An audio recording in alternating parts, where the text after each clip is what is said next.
Magandang araw! Tayo ngayon ay magbabalik tanaw sa aking mga natutunan sa asignaturang Panitikang Pilipino, mula sa panahon ng katutubo hanggang sa makabagong panahon. Ang natutunan ko sa kabanatang ito ay ang kahulugan at kahalagahan ng panitikan, na kung saan ang panitikan ay kalipunan ng mga akda at ito ay kasaysayan at refleksyon ng pamumuhay ng isang lipunan. Sa tulong ng panitikan ay naipahayag ng mga manunulat ang kanilang damdamin at kaisipan. Ang panitikan din ay isang mabisang instrumento upang mapabago ang damdamin at kaisipan ng isang tao. Dahil sa panitikan ay mas higit nating nakilala ang ating lahing pinagmulan.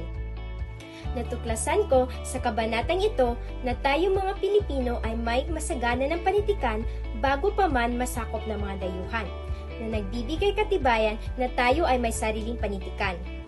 Halimbawa na lamang ay mga awiting bayan, karunungang bayan, tula, at baybayin. Tinalakay dito ang pinakaunang pagsakop sa atin, ang pagsakop ng mga Espanyol, na kung saan sila ang nagpasok sa atin ng ideyang Kristyanismo at alpabetong Romano, na kung saan ang mga akdang na isulat dito ay kadalasang may temang relihiyoso. Sa panahong ito, unti-unting namulat ang mga Pilipino at napukaw sa kanila ang damdaming makabayan, na kung saan nag-asam sila ng kalayaan mula sa mga dayuhan. Sa araling ito, natuklasan ko ang mga iba't ibang bayaning manunulat at ang kanilang isinulat. At ang pinaka-naging tanyag sa panahong ito ay si Dr. Salazar na ating pambansang bayani. Sa panahong ito ay umusbong ang damdaming paghihimagsikan ng mga Pilipino. Pinagsanib nila ang panitikan at tabak upang makamit ang kalayaan. Nabuo ang samahang katipunan na pinangunahan ni Andres Bonifacio kasama si Emilio Jacinto at Apolinario Mabini. Hayagang tinuligsa nila ang simbahan at hinikayat ang mga Pilipino na magtulungan upang makamit ang kalayaan. Matapos makawala sa pangangalipin ng mga Espanyol, ay nakatamo tayo ng panandaliang kalayaan. Ngunit dahil nga sa kasunduan sa Paris, ay nasakop tayo ng mga Amerikano. Ngunit sa kabila na lahat ng ito, ay malaki ang kanilang naitulong upang mas umusbong ang ating panitikan dahil na nga sa pagpapatayo nila ng eskwelahan.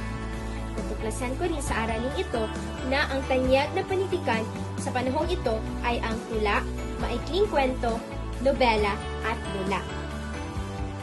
Tinaguri ang gintong panahon ng panitikang Tagalog, na kung saan malaki ang naitulong ng pagbabawal ng mga Hapon sa pagsusulat ng akda na nasa wikang Ingles. Dahil dito, nanumbalik ang sigla ng pagsusulat ng akda na nasa sariling wika natin. Mas dumami ang mga akda na nasa wikang Tagalog. At isa na rin sa mga naging kontribusyon nila sa ating panitikan ay ang tulang, haiku at tanaga. Dahil sa pagkikibaka ng ating mga ninuno at bayani ay nakamtan natin ang kalayaan na ating inaasam, na kung saan tayo na ang namamahala sa sarili nating bayan. Sa panahong ito, mas napamahal tayo sa sariling atin at mas naging makulay ang ating panitikan. Sa kabuuan, masasabi ko na ang asignaturang ito ay dapat talagang pag-aralan. Sabi pa nga sa kasabihan na matuto kang lumingon sa iyong pinanggalingan, na nagsasabi na dapat natin balikan ang nakaraan na nagbigay sa atin ng pagkakilanlan. Yun lamang at maraming salamat.